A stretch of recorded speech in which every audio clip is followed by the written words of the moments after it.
Welcome, everyone, to the Fellowship for Today Spiritual Center Sunday service. So glad that you could join us today. Just a few announcements. Dr. PMH Atwater will be joining us on October 15th, on Thursday. It's from 7 to 8:30. So it will be just a wonderful, wonderful event, so hopefully you can mark your calendars so you don't miss it. And we have a new phone number here at the Fellowship, so it will be up on the screen, so get a pen out. It'll also be in the e-announcements and in all different our Facebook, so just make a note too of that, our new phone number. And let's just take a moment. We'll just do a short centering prayer and just find a comfortable position and get up nice and tall. And if you need to, let go of any of the stress or any of those nerves or any type of anxiety you might have in your body. So let's sit up tall. Let's find our feet and just feel the support of the earth. Let's feel the support right below our sit bones in this open posture, and open to receive all the wonderful messages from our fellowship service today. And just bring a soft attention to your body and your mind. And just feel how your breath breathes itself.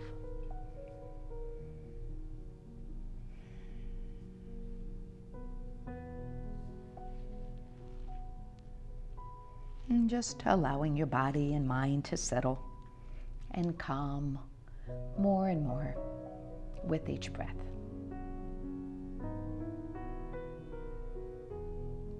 And maybe adding a smile. That is just a wonderful cue to the body to slow down and to find a state of calm. And let's just reflect for a moment the value of a peaceful heart.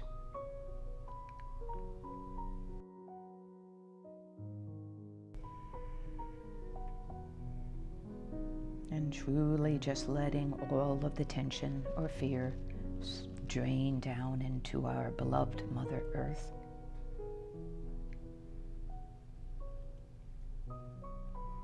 And help us, Divine Love, help us to find a calm center within ourselves.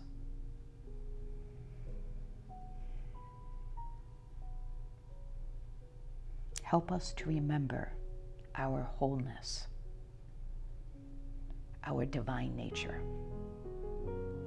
love. And help us to remember to be a calm, loving presence to ourselves and to all others and everything. Please guide us as we show up to be a truly helpful, loving presence this day and every day.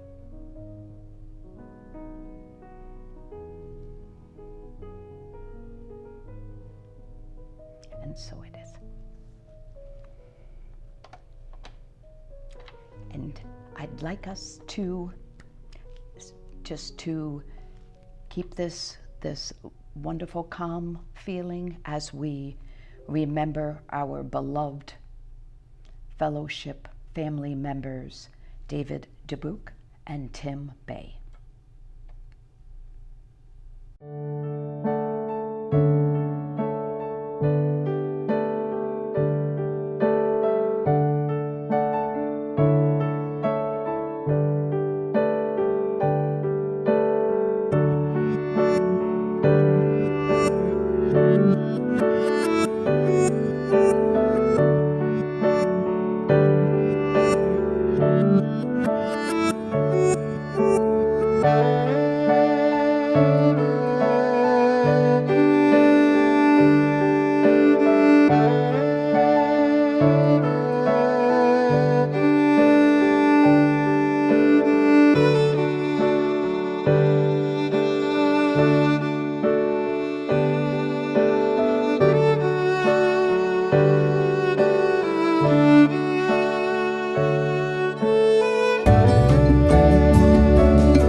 This body is not me.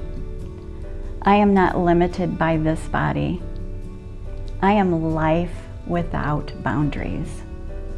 I have never been born and I have never died. Just look at the ocean and the sky filled with stars, manifestations from my wondrous true mind. Since before time, I have been free. Birth and death are only doors through which I passed, sacred thresholds on my journey.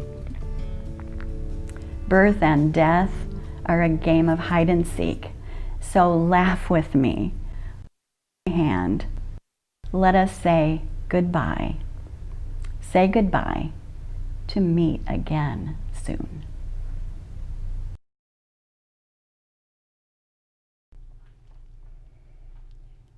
We love you so much, David. We love you so much, Tim.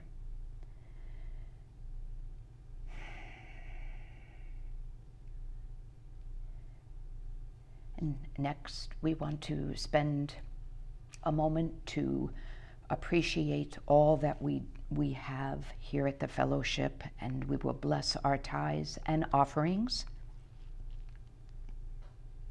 And we're so grateful for everyone that's been sending in the donation in this different time, and it helps so much. So if you can follow along with me up on the screen. The light of divine love shines eternally, blessing and multiplying our tithes and offerings. I joyously give, knowing I always have enough to share and enough to care, to spare. Okay. And I'd like to read to you a beautiful poem from one of my favorite spiritual teachers, Robert Holden. And there's a new book. It's called Finding Love Everywhere. And as you can tell, there's quite a few stickies here. And it was pretty tough to find the one that I really wanted to share. There's just so many.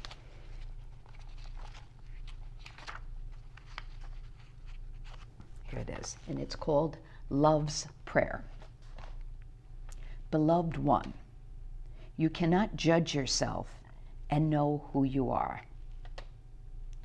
The truth about you cannot be judged. Put aside your judgments. Then, for one sweet, holy moment, let me show you something wonderful. See what it's like to be you when you stop judging yourself. What you judge is just an image. After the last judgment, you will know yourself again. Love will appear in your own mirror to greet you as your friend, for you are lovable and you are made of love. Right, it's Corey here at the fellowship again with you. It's Libby Broderick's How Could Anyone?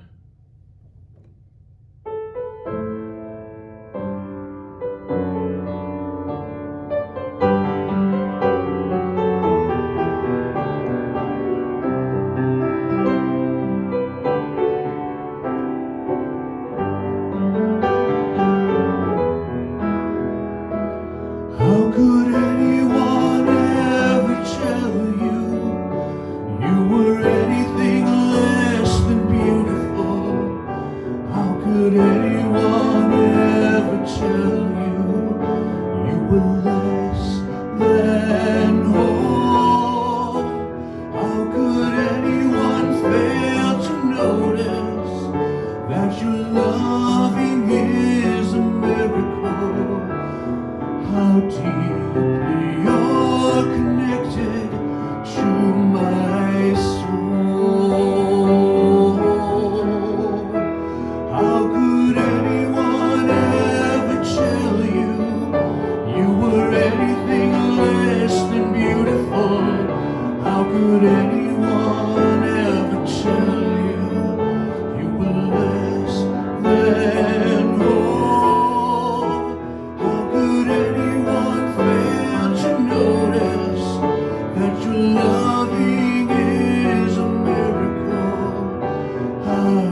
to be here with you as always every Sunday.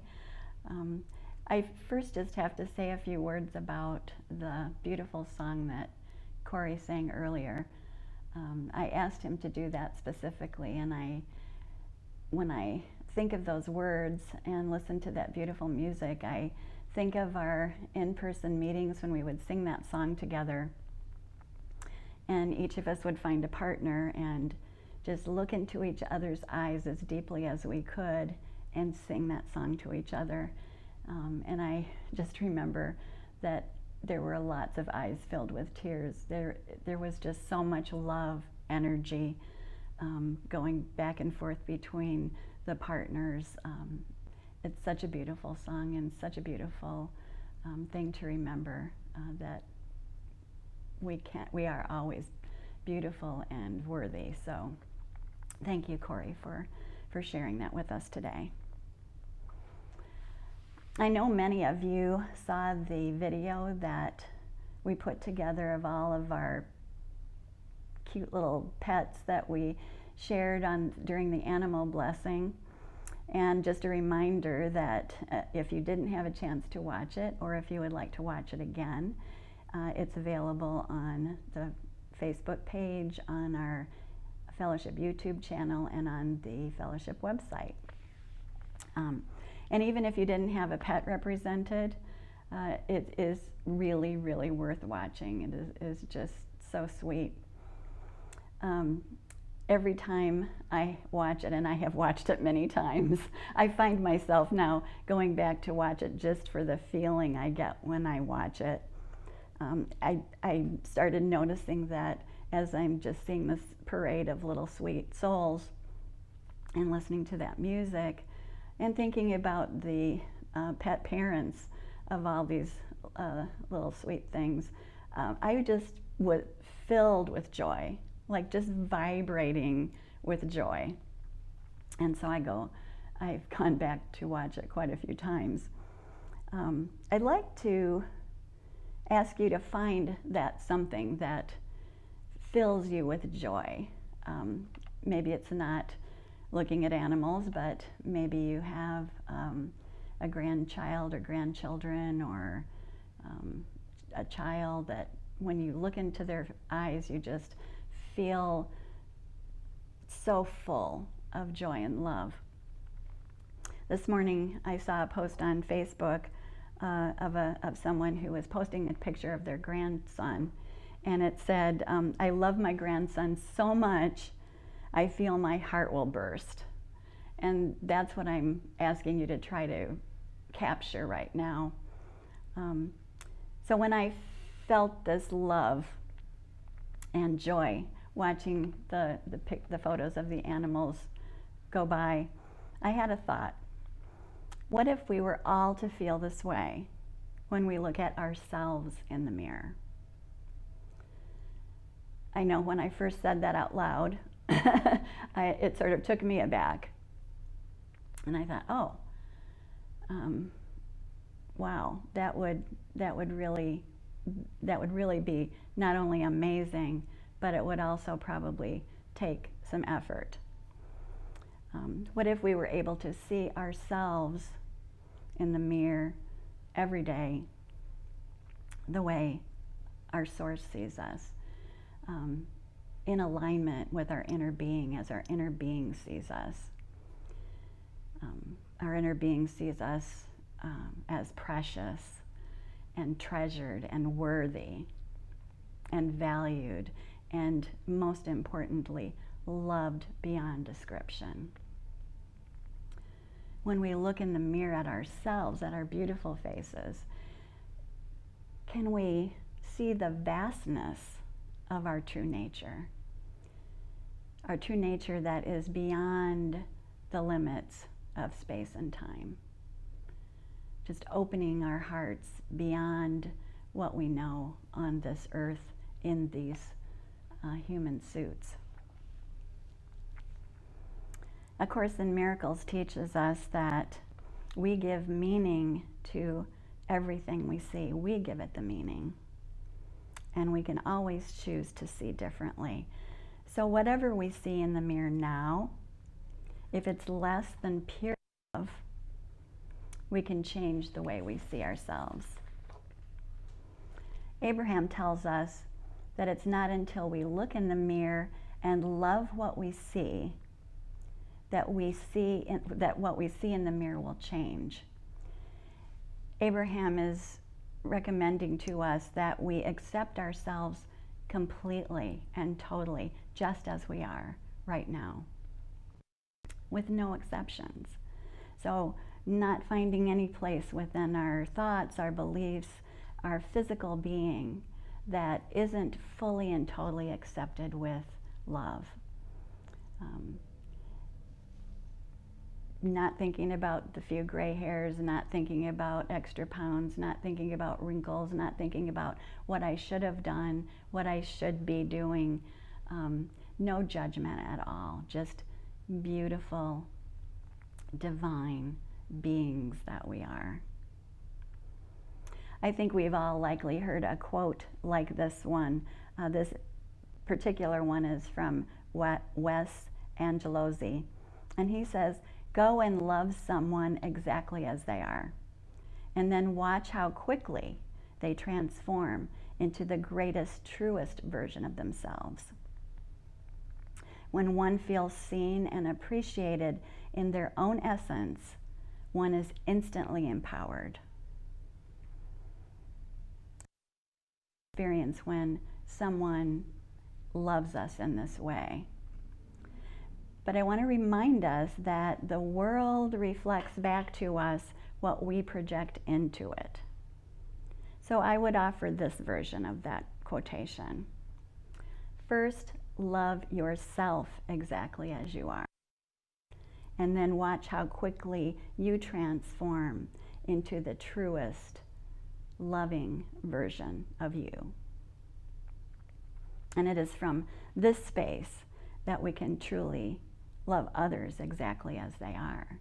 And I would say it is only from this place that we could truly love others exactly as they are.